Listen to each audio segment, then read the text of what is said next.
guys. Thank you, Dr. Mandalaneni. Thank you, Dr. Bush. Thank you to all the Indian tutors and African tutors on campus. And thank you to our show chairs with India and Africa. Thank you to Shreys Bharadwaj, Manreet Sandhu, Nai, Tisha, and UC. Give it up for our show chairs, guys.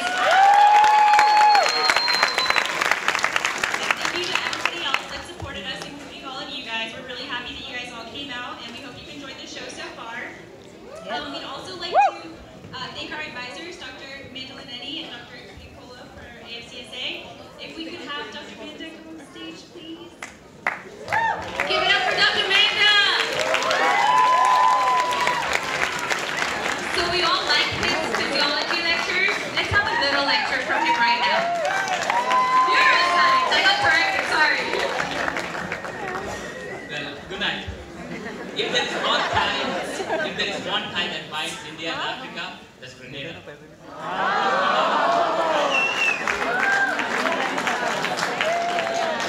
Well, historically, yes. Well, I would like to thank you for spending your precious time, Friday night time here, and what a wonderful crowd that we do have.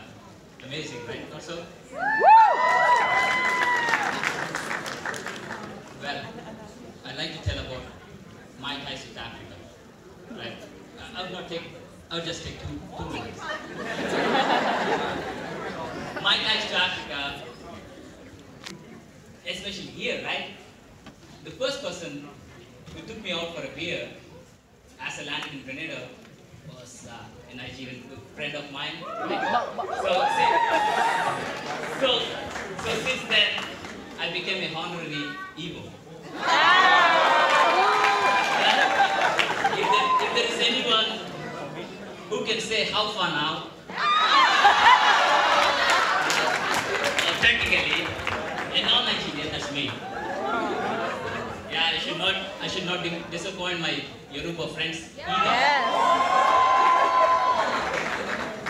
So, I would like to tell about the ties that bound India and Africa, especially musically. If there is one person that incited a revolution in India, it was Fela Kuti. And that's a tie. That's an amazing tie, right? And thank you for coming tonight. And thank you.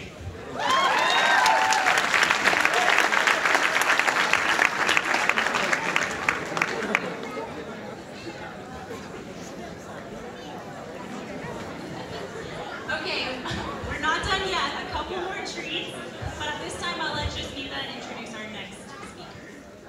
Thank you, Monica. Thank you, Dr. Mandalaneni. All right, so 2 years back, the first time I came to ICSA, I still remember I was a part of the Bhangra group, sitting in the corner. Go Bhangra! Right? All right. Best performance of the night. That was because I was in it. All right. That being said, right before, we were there sitting in the corner, but it was on the other side, and they played this song that has still stuck with me, and I will probably carry it forward for the rest of my life. I don't know how many Indians are in the room or how many of you guys know this, but it goes, "In meri zohar jabi, tujhe malum nahi, tu abhi tak hasi aur main jawan, tujh pe qurban meri jaan, meri jaan." And you know what the best part about this is? I called my dad and said, "Why don't you sing this for Mom?" And you know why? Because we had Dr. Bush that day sing this song for his wife and dance for her on stage.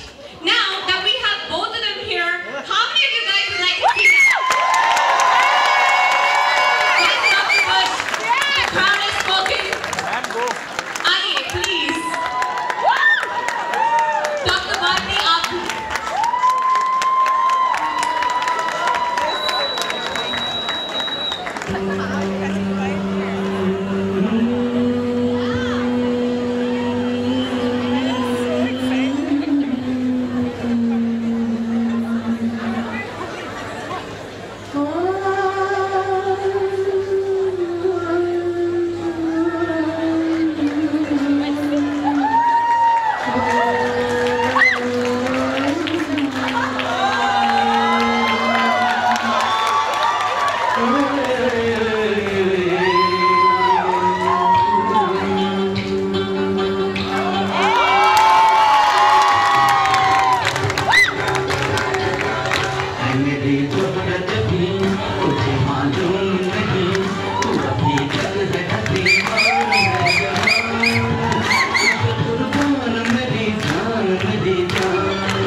I made one mistake of my life dancing here.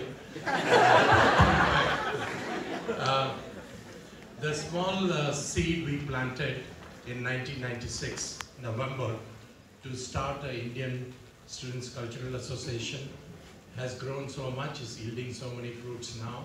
We feel so proud that it has encompassed several other cultures and brought them on the stage. And just a word of congratulations to the team, Bhusnurmath and Monica, plus the other show chairs. When I saw them 2 days ago, I actually got a cardiac arrest. They were like one person doing this, one person doing that, one person doing that. In between, all of them are running for their clicker points, IMCQ points, BSc score, faculty advising. So when are these people going to get together? And so till the show started today, I was getting ectopics, but needless to say, they've done a fantastic job. And like Keshava said, Bharti and I have roots in India, in Africa, and in Grenada. Way back in, when we were, I'll tell you small stories for each segment, because I'm a die-hard storyteller. There was a guy from a city who went to a village in India, and he told the villagers that he's collecting monkeys, and every monkey they bring for him, he'll give them 25 Indian rupees. So the guys then anyway had no jobs. They went around collecting monkeys and selling them for 25 rupees. After a week he said, okay, I will give you 50 rupees for every monkey. So they went and caught more monkeys from surrounding villages, brought them to him. The next week he raised it to 100 rupees. And there were hardly any monkeys available. So they fought with one another, caught a few monkeys and brought back. And literally all the monkeys that were available were with him. He had put them in cages. And then he says, I have run out of money. I'm going to get to the city, bring back money. I'm going to pay you 200 rupees for every monkey. So these guys searching everywhere, there was no monkey available. But that fellow had left his assistant there. They started negotiating with him. And he said, I can sell you one monkey for 100 rupees, but when he comes, you can sell it to him for 200 bucks. So they all went and bought the rest of the monkeys for 100 rupees each. That man never came back. So they said, that's how the stock exchange operates in India.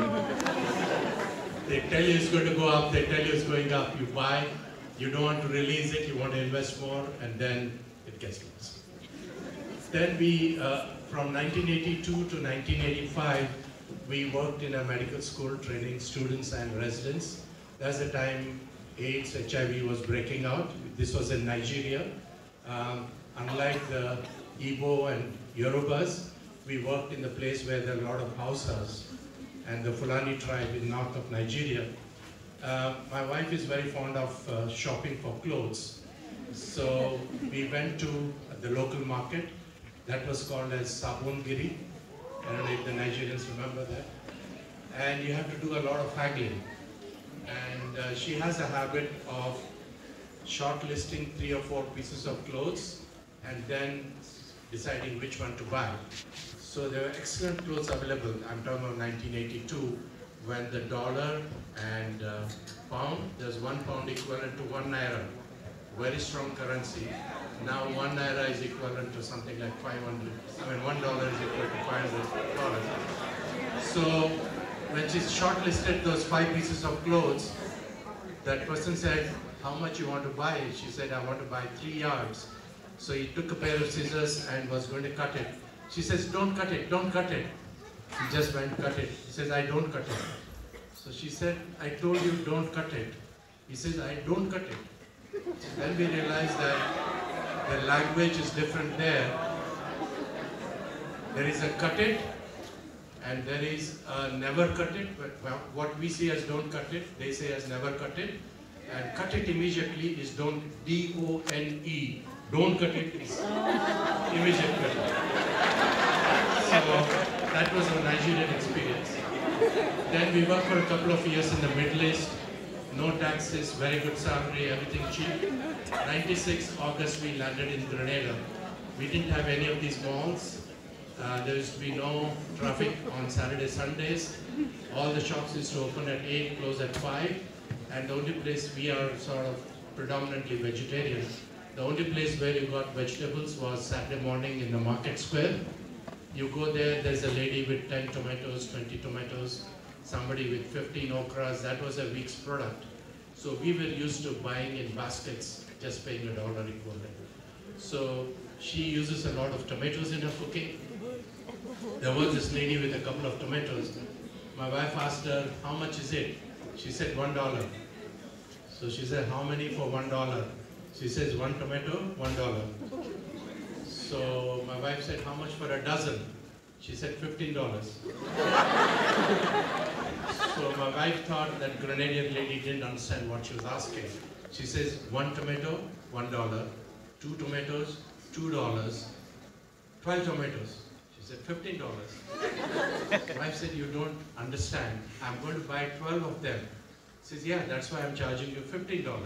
She said, why? He said, obviously you can buy $12, you can pay $15. Most people buy $1. This is a true story. So, and I'm so happy Dr. Ikola is there. She's the advisor for the African Students Association.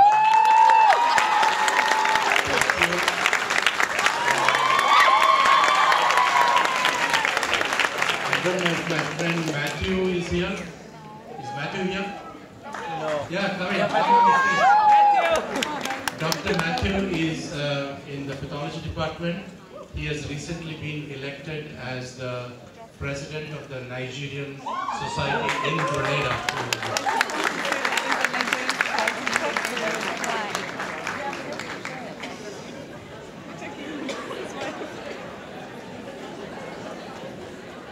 My man, Matthew. So, because of my connections with Nigeria, we also started the formal clinical tutor program in '96. We started getting a lot of Nigerian tutors there. Then the other part of Africa we had a connection is Sudan. I think in 2012 or something, we went to Sudan, did some workshops there, found very bright people. We started getting them as clinical tutors here. So we have a large number of Sudanese tutors also with us. Thank you for the opportunity again, and all the very best.